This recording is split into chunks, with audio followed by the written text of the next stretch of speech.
Ya, shalom saudaraku yang terkasih. Voice of Hope hari ini saya ingin membagikan sesuatu, yaitu tentang respons kita ketika kita mendengar berita yang sungguh menakutkan, mengerikan, dan tidak nyaman buat kita. Nah, saya ambil contoh ketika Hizkia menerima ancaman surat yang penuh dengan ancaman, yaitu dari Sanherib, Raja Asyur. Singkat cerita, saya akan langsung di Yesaya 37 ayat 14 sampai 16 dikatakan demikian. Hizkia menerima surat itu dari tangan para utusan lalu membacanya. Kemudian pergilah ia ke rumah Tuhan dan membentangkan surat itu di hadapan Tuhan. Hizkia berdoa di hadapan Tuhan, katanya, "Ya Tuhan semesta alam, Allah Israel yang bertahta di atas kerubim, hanya Engkau sendirilah Allah segala kerajaan di bumi. Engkaulah yang menjadikan langit dan bumi." Nah, kita melihat ketika surat ancaman itu datang kepada Raja Hizkia, dan tentu saja ia tahu kekuatan militernya yang tidak seberapa jika dibandingkan dengan Asyur yang saat itu sungguh perkasa.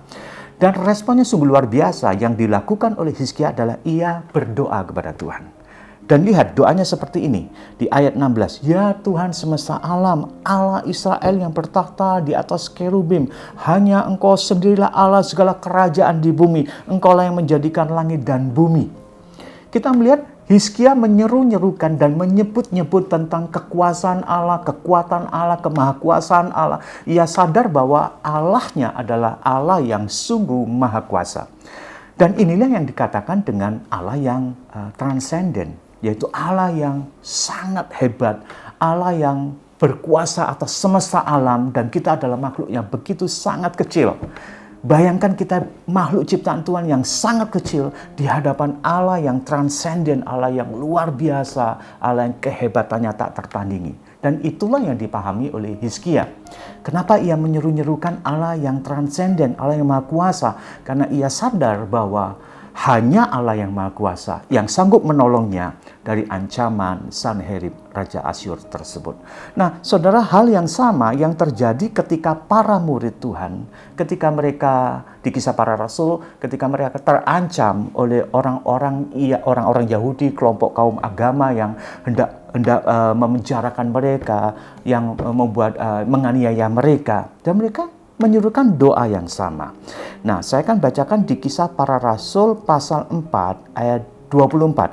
"Dan ketika teman-temannya itu mendengarnya, mereka mengangkat suara mereka kepada Allah dengan sehati dan berkata, 'Ya Tuhan, Engkaulah yang telah menjadikan langit, bumi, laut, dan segala isinya.'"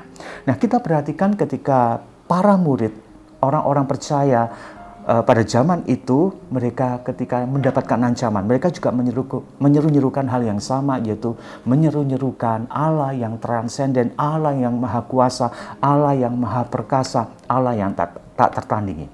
Nah, saudaraku, kita harus sadar bahwa ternyata Allah kita bukan sekedar transenden yang maha kuasa, tapi dia juga adalah imanen. Apa artinya Allah yang imanen? Allah yang dekat dengan kita. Bukan hanya dekat, tapi dia menjadi sama dengan kita. Bukan hanya menjadi sama dengan kita, tapi dia juga mati buat kita. Dia menebus kita, namun dibangkitkan pada hari yang ketiga. Ia sangat dekat dan ia bahkan tinggal bersama dengan kita. Dialah Immanuel. Dia menyertai kita hingga saat ini. Bayangkan Allah yang maha kuasa, luar biasa, yang kehebatannya tidak tertandingi, yang tak ada satupun dapat mengalahkan dia. Tetapi ia rela mau bersama-sama dengan kita, tinggal bersama dengan kita, menyertai kita, mendampingi kita, sampai kita selesaikan semua tugas di dunia ini, sampai dia datang, yaitu Yesus datang yang kedua kali. Kita nggak perlu takut. Kita punya Allah yang transenden, Allah yang luar biasa, Allah yang maha kuasa, tapi kita tahu dia juga Allah yang tinggal. Dia dapat mendengar doa kita. Dia setiap hari bersama dengan kita. Bahkan apa yang ada di dalam hati kita, yang paling dalam pun dia tahu. Kiranya ini menjadi penghiburan buat kita. Apapun persoalan yang saudara hadapi, jangan takut. Allah yang maha kuasa berkenan tinggal dan menyertai kita semua. Amin. Tuhan Yesus memberkati kita.